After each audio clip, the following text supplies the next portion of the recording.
Hey, thank you so much for clicking on our link. You are listening to Chrissie, and this is Jody, and we are here doing a series about peer support specialists. Last week we did kind of a general introduction to who we are and why we're doing this, and today we just wanted to get in a little bit more of detail about what peer support is and possibly how, if you're interested in becoming a peer support, how to do that, and what other things we're going to talk about.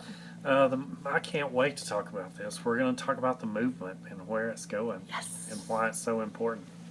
So let's get started on, first of all, the teleprompter. We have a ghetto teleprompter over here. It's a piece of paper.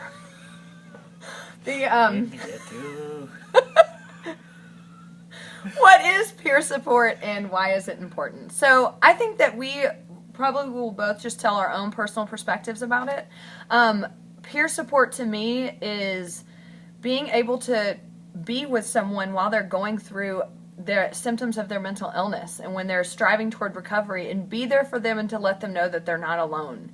I think I mentioned this in the first video. The first time I was ever even exposed to peers was when I was in the psychiatric hospital, and that was the first time I ever saw, okay, this doesn't have to be the worst thing that ever happens in my life, although at the time and probably up until now it probably has been. However, it doesn't always have to be horrible, and that's what peers are here for. It's here to walk you through the recovery process and to say, I remember when I was there, and I remember what worked for me and what didn't work for me, or what's working for you. Maybe I can use that in my own toolbox. So for me, that's why peer support is so important. And also to me, I do not underestimate how much I need peers even right now. I'm pretty far along in my recovery, but boy do I need them, especially this one right here. Thanks, Chrissie. Yeah, the movement. It's, I think the importance for me personally to be a part of this movement is to let others know they're not alone.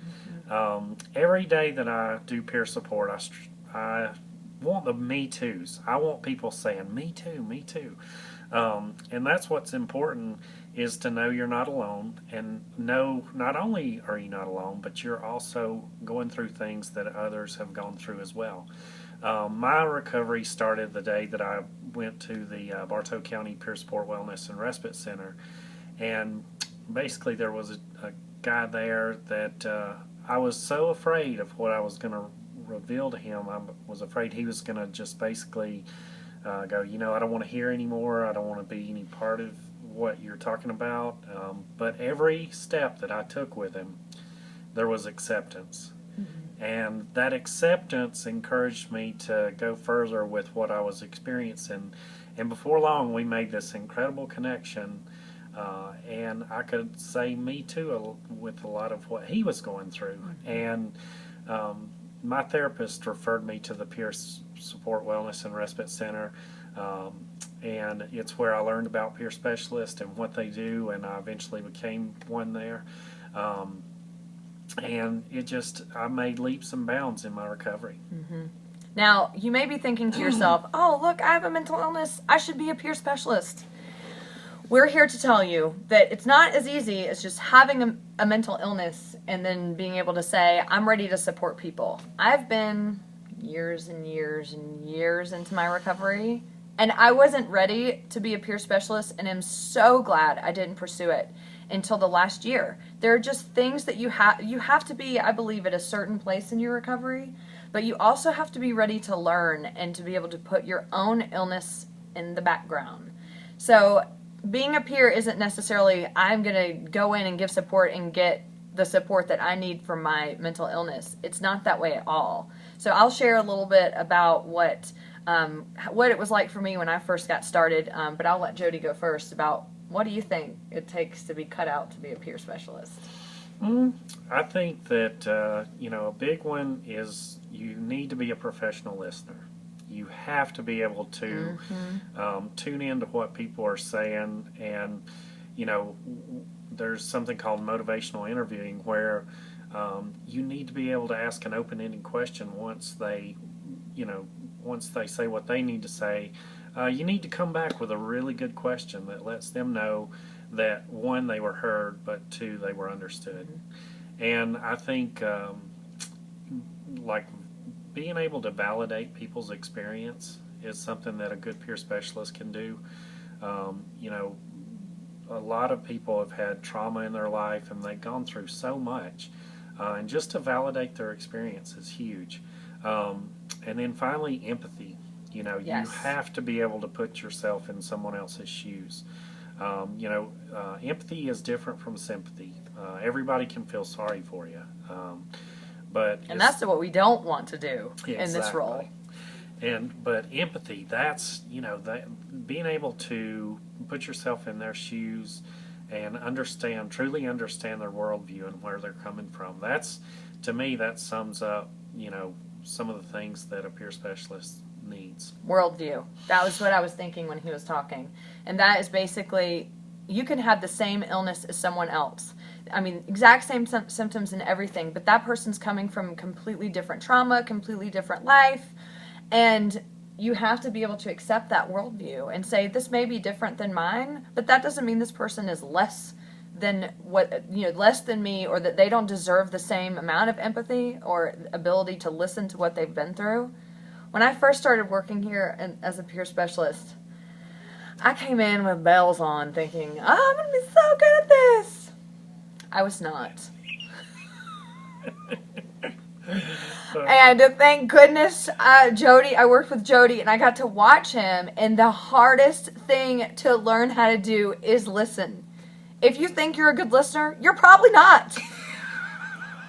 I mean, maybe I just was a horrible listener before.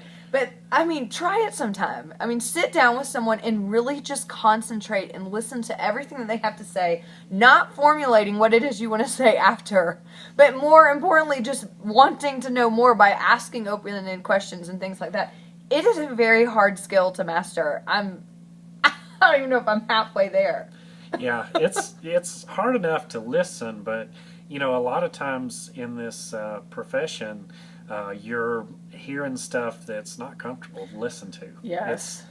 When people are discussing or describing their traumas, it's easy to shut down because it's like you just don't want to be a part of that conversation. But peer specialists, that's what you do. You have to remain present for that person, and presence is such a powerful thing. When you make that connection and you're present for that person, and like Chrissy said, you're not busy formulating what you're going to say next, there's a power to it.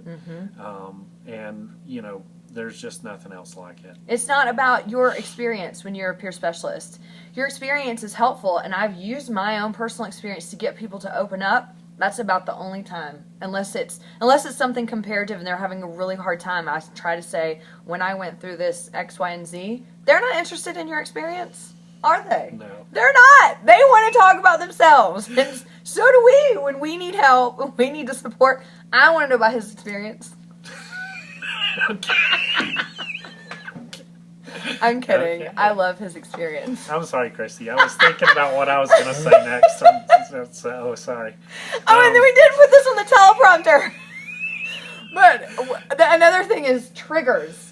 Yeah. That's another thing you have to be careful with when you're a peer specialist as well. And I definitely want you to elaborate on this, but it is so easy to get triggered when you're dealing with other people's illnesses. They say things. You're working in places like the Institute or anywhere, and all of a sudden you feel like you're right back into an episode. So it's important that you're far enough along in your recovery where you recognize triggers and you can handle them in a manner that doesn't spiraling you down to a low place again.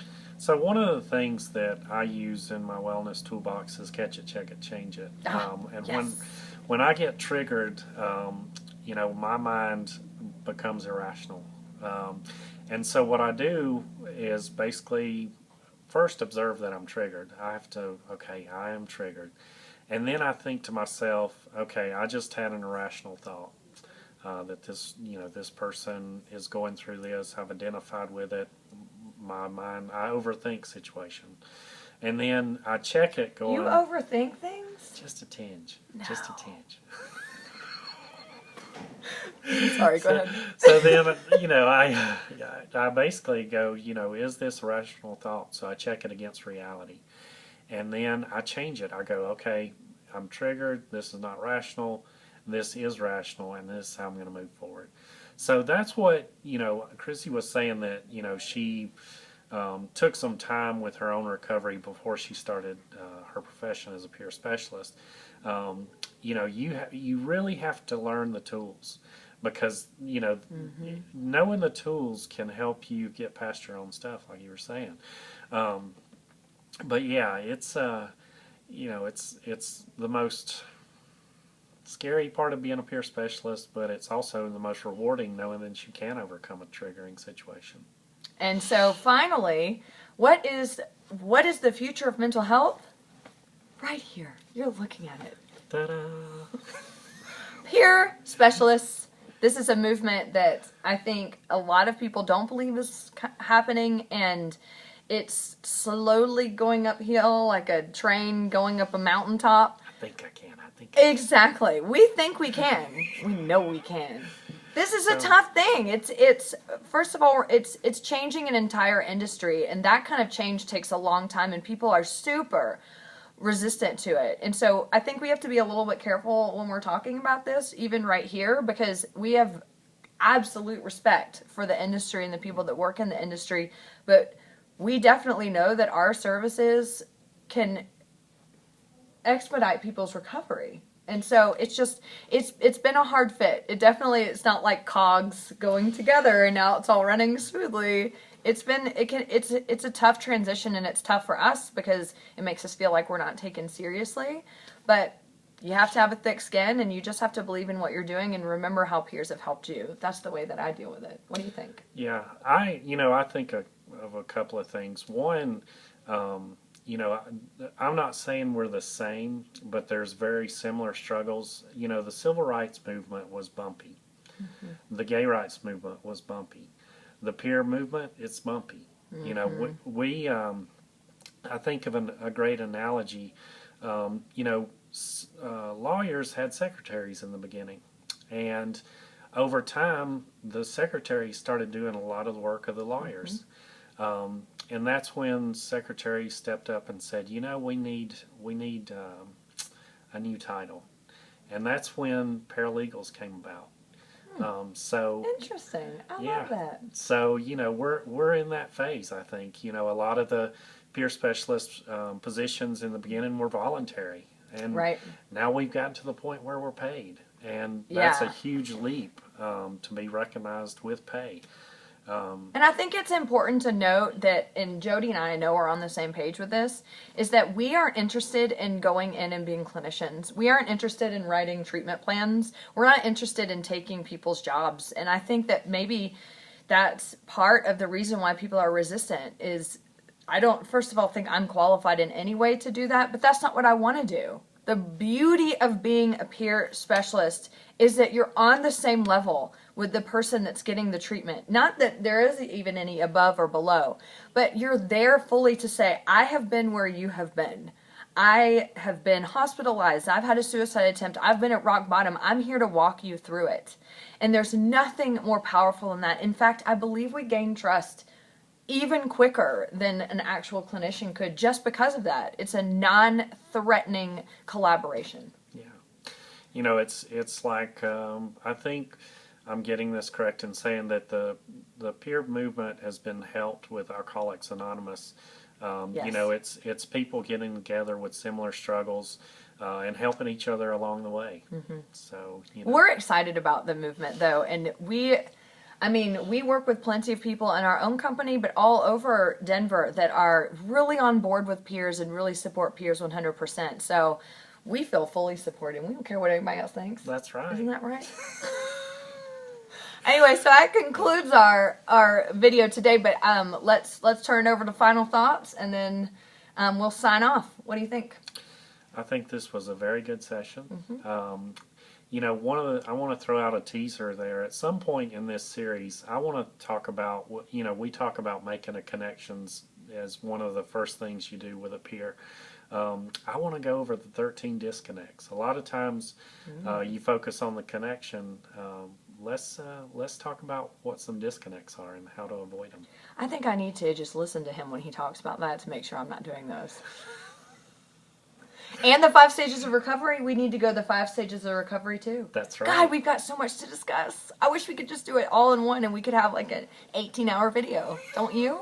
Maybe next time. Thank you for clicking onto our video. It's been so much fun. We are your peer specialist buddies here, and if you need to email us at all with questions or suggestions about what we can do, what you'd like to hear from us, I think it's Jody and Chrissie at gmail.com. That's right. Jody and Chrissie at gmail.com. JodyandChrissie at gmail.com. Have a wonderful week. We'll see you next time on our video chat about peer support specialists. Bye. Oh, we gotta turn off.